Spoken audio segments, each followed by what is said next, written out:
Hi, I'm Dan Winter. So many people have asked me to explain the little gravity story in our recent article, goldenmean.info/golden proof, that we decided to make a short recording called Explaining Gravity. So this was the article. It was called Golden Proof, and in it we took the opportunity to look at the fact that golden ratio actually did explain the radii of things like hydrogen and palladium in very simple equations relating the Planck length and golden ratio to the actual golden ratio 3 radii in hydrogen. So this film is called Explaining Gravity from Little Black Holes to Big Black Holes. And first I want to thank all the people who sent congratulations for our new physics, especially Michael at toquest.com, Theory of Everything. The discussion groups have been very supportive, and they're beginning to kind of get it, how important this is about golden ratio, fractality, and gravity being a central theme to explain physics in a way that makes it available to the layperson, as well as a powerful new understanding that makes technical people able to use new technologies based on the relationship of electricity to gravity. So let's start at the beginning. We're looking now at what we've been explaining for many years, where we look at this geometry where the golden ratio is basically a compression path into a still point or a 0 point, and that this effective nesting of the pent, the dodeca, and golden ratio, which later then became the E8 story and the latest unified field physics. So what we've been saying is that the attraction due to gravity is actually caused by the adding and multiplying constructively, successfully, of the heterodynes of waves of charge. And as they approach center, the phase velocities create a centripetal force where compression turns into acceleration. The nice thing is that this image is actually kind of romantic. It's like zooming in golden ratio, perfect heart spirals, entrancing. And it's all based on this idea of the vesica Piscis, this perfect nesting, perfect embedding, perfect zooming. You know, this looks like an eyeball, and in fact we think that this phase conjugation is the cause of perception.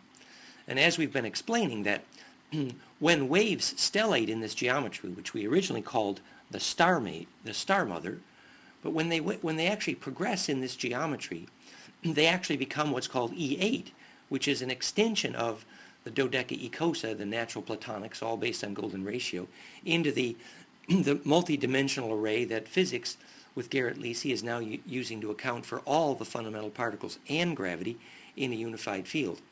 Note that in this geometry, the charge distribution becomes perfect.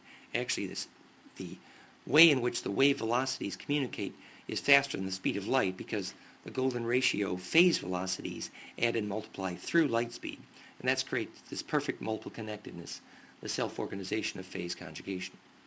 And in phase conjugation, as in optics, cones of light, or lasers, approach from 4 directions called 4-wave mixing, and they create an implosion point.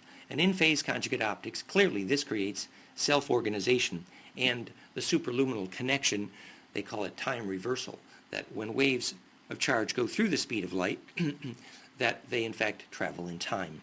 And this is where Einstein was confused when he said, oh, there's a speed limit at the speed of light.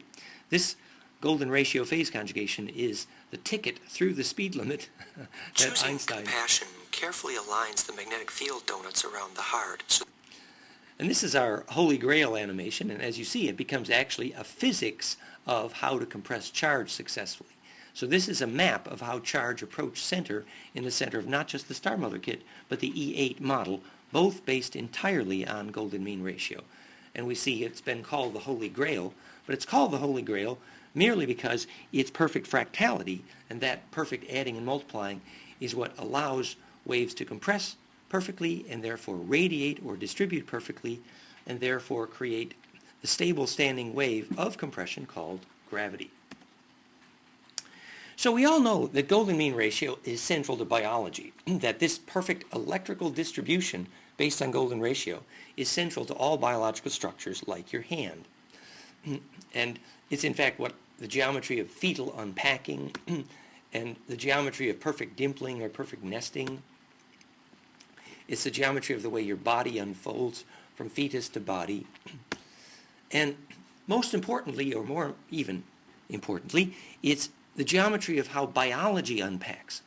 So we've long known that this golden mean ratio, Fibonacci to phyllotaxis to golden mean, is the basis of all biologic structures. But what we haven't known is the electrical reason why. And the electrical reason why golden ratio is central to biology is because that's what makes it a charge attractor. Literally, it's how all living materials get electricity from gravity and are able to be called alive because they have that imploding source of charge from gravity, which the implosion of charge caused by golden mean ratio makes possible. That's why it's central to life. So here, as we've talked many times, the golden mean in DNA. So if we take that story then and apply it to what we've recently measured, we see what we're now calling phase conjugate dielectrics. That if you take these recipes for the music of golden ratio dielectrically based on Planck and golden ratio, and you build these phase conjugate dielectric crystals. You see them in the white crystals in the phase conjugate gold cup here, the gold egg. The white crystals in there are resin that's been treated with this confidential frequency recipe piezoelectrically, and it becomes charge implosive. And it's these phase conjugate dielectric capacitors, which is what we think defines the term Shem, as in Shemon and a Jed or a dolmen, that these Shem were making an electric field, that we took these and we were able to measure an increase in fractality in air when we put these around an antenna. The GDV measurement fractality in air, these 3 points were triggered by the phase conjugate dielectric eggs you saw with Korotkov's fractality in air measure.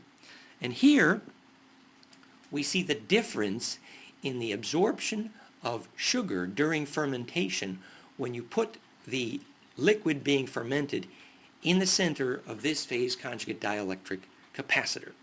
So that's why your compost pile gets hotter if you put it in the center of an electric fractal. And that's the physics of how the ancients built Stonehenge to make a capacitor to increase growth and eliminate or reduce aging. Here is a measurement of the conductivity in water in response to being placed in the center of the phase conjugate dielectric. The point I'm making is that phase conjugate dielectrics, these fractal capacitors, are bioactive. They create growth, and we can apply this commercially with the technology we have available now. So in this recent article, we took that same frequency recipe here. I used this equation here you see on the left, the Planck time constant, times multiples of the golden mean ratio you see here, and I got the frequencies whose array I used, which was confidential, but that's the recipe I used to make the array, to make these bioactive electric fields. So I had the insight to take that equation and apply it to what this famous Professor Kanzius used, which was the sputtering frequency of palladium, and he discovered that he could use that frequency recipe, 13.56 megahertz, and he could zap hydrogen, and the wattage, the power it took to split hydrogen out of water, was dramatically reduced, meaning that this was the recipe for hydrolysis in the end of the energy crisis, and all of the newspaper articles were called burning water. And Rustum Roy picked up this idea, and it became famous, and we now realize that hydrogen is a frequency recipe, which we're going to talk about more in a moment. So I took this frequency, and I proved that Kanzius's palladium sputtering frequency for hydrogen was simply a log function of golden mean ratio 171 times the Planck time constant, which means that the musical recipe for hydrogen and palladium is based literally on this stellating golden ratio nest of Planck. So this is what it would look like if we look here. You see these pictures? This is how the golden mean ratio waves look as it converges and nests in the center of this golden ratio stellated dodecacosa nest. See these pictures? So that's what waves are doing on their way into the center of hydrogen. And if you want to lock into their music and get access to that energy, you need to understand that geometry. So that's a little black hole connecting to a big black hole. Remember, all these physicists today like Nassim Haramein and the punk physics story, they're talking about all of physics being little black holes and big black holes. So I had this news now that hydrogen was based on golden ratio musically from Canzias's work. So I decided that I would test my hypothesis. My hypothesis is here, was that gravity is an electric field coupled by golden ratio, being the definition of perfect charge collapse, at universal quantum distances. I say again, gravity is an electric field coupled by golden ratio at quantum distances. So perfect charge collapse is golden ratio phase conjugation or fractality. So if I'm right, then the charge collapse that enables gravity is what establishes the structure of all the atomic table. Let's start with hydrogen. How do we prove that? So I hypothesized that golden ratio, the already known 3 golden ratio radii in hydrogen that Hayrovska had published, and we'll look at that in a moment, I hypothesized that the key radii in hydrogen should be golden ratio multiples of the Planck length. And so I did the calculations to prove it, and later Sal Giandanotto was kind enough to help me confirm that. So here I took the Planck length, 1.616 times 10 to the minus 35 meters, times the golden ratio, and then powers of the golden ratio. Here, golden ratio to the 1/16th power, and I got 0.28 angstroms, the first radii in hydrogen in Hayrovska's work. And then the next power and the next power, 117 and 118 powers of golden ratio times Planck, gave me the other 2 radii, 0.47 and 0.74 angstroms, the radii in hydrogen. So I was able to confirm by calculation from the theory that golden ratio times Planck equals hydrogen to the actual measured, all these papers here by Hayrovska, which is beautiful work. He has dozens of papers here on the golden ratio in the key radii in hydrogen and ion radii and ion bond lengths and the ionic centers distances expressed as ratio. So Hayrovska has a whole lifetime of work here showing the importance of golden ratio in the spacing of hydrogen and ions. And I took that and I showed that golden ratio was the key in relating that to the Planck length. So suddenly the subquantum distances, the wavelength at the core, becomes the key to hydrogen. And we're saying to all the other atoms of the atomic table. And that's what we come to next, is all those papers we wrote at goldenmean.info/creation to apply that and say that atoms here will make gravity to the extent that their inside is like their outside, or self-similar. So we're saying this perfected charge collapse is the cause of gravity. And another proof then would be that if we look at, and this is our Unified Field Conference in Budapest, but if we look at the atomic table, and we look at the fact that the nesting of the electron shells are basically the platonic solids nesting. But if we look at that in more detail, here's the electron shells in their geometric platonic nest, the S suborbital being basically a donut in a ring, the pi suborbital being cubic, and the D and F suborbitals, 5-7 vortex pairs, 10-14 electron, being dodeca-ecosa in their essential symmetry. So now I've got the simple platonic solid, we call it star mother nest, tetracube dodeca-ecosa, as the geometry of all the electrons' shells, S, P, D, and F. Now if we look at the nucleus from Moon's work in chemistry, University of Chicago, we see that the geometry of the arrangement of the hadrons in the nucleus, proton, neutron, that their geometry of all the atoms in the atomic table is either tetracube, octa, or ecosa. So what he said is the geometry of the nucleus is the same platonic solids. So suddenly now we realize that the nucleus is self-similar to the electrons.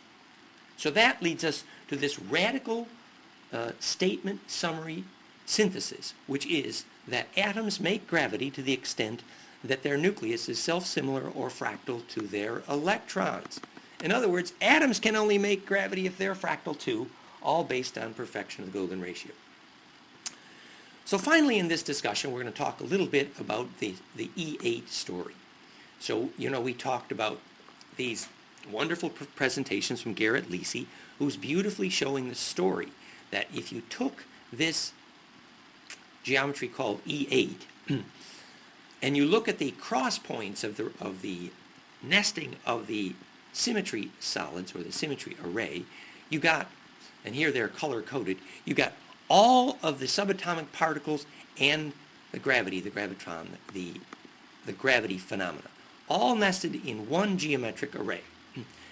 And what I pointed out, of course, was that my hero, Professor El-Nashi in Cairo, who has a lifetime of work defending and demonstrating the golden ratio as being the basis of E8, suddenly we find out that this E8 geometry is all based on golden ratio. I commented that I thought it was sad that Garrett Lisi didn't emphasize the golden ratio as being the key to E8. Because if you did, you'd see what's causing the centripetal force at the center. Namely, the fact that the charge waves, which are nesting in this geometry, we're saying the whole universe is made of waves of charge. That's the ether of the unified field, in my view, is charge, a centripetal or centrifugal force in the background compressibility of the universe. The ether is made of charge. When it's compressive or refractive, that's plus and minus charge. So these waves of charge converge, adding and multiplying constructively the solution to infinite compression, because golden ratio is the solution that Einstein missed to infinite compression. And when the waves experience this adding and multiplying, compression is turned into acceleration, because the phase velocities add and multiply, and that turns the compression into acceleration, increased velocity. And charge acceleration in this model defines gravity. So what I pointed out in my little discussion there was that that if you look at the way that, on the left here, that Bucky Fuller had talked about this jitterbug, where you're about to see it come up here now. This is the Ecosa geometry there. Now see how it compressed? There's Ecosa there. It went from cube octa to Ecosa to tetra.